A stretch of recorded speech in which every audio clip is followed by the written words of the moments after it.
పాటలవి వద్దమ్మా, ఒక కథ చెప్పు. ఏం కథ చెప్పను?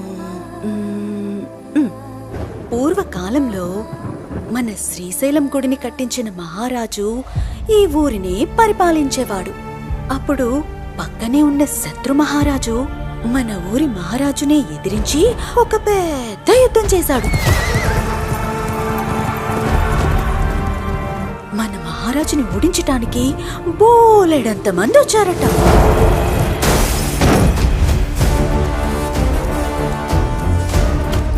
కానీ మన మహారాజు వచ్చిన శత్రువులందరినీ తాట తీసేశాడు. అక్కడ జరిగిన యుద్ధంలో ఆ శత్రు మహారాజు ఓడిపోయాడు.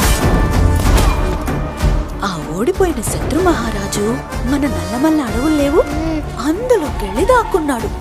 అప్పుడు మన శ్రీశైల మహారాజు వాణ్ణి ఎలాగైనా కనిపెట్టాల్సిందే అని చెప్పి ఆయన ఒక్కగానొక్క కొడుకుని ఒక నల్ల గుర్రం మీద పంపించాడు.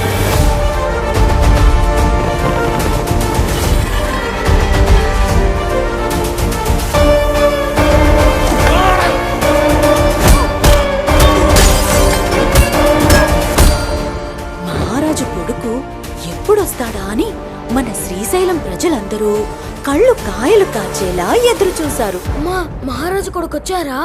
లేదా శత్రురాజు ఆయన ఏమైనా చేశారమ్మా?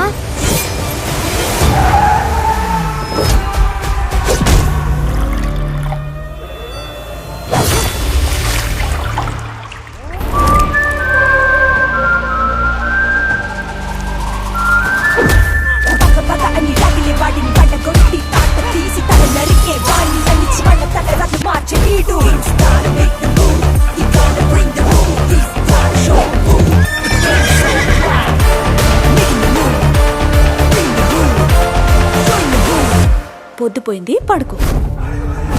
మానవులను వేటాడేటువంటి వేట కన్నా గొప్ప వేట ఈ లోకంలో మరొకటి లేదని ఇక కాలము ప్రకృతి మనకి చూపించబోతుంది.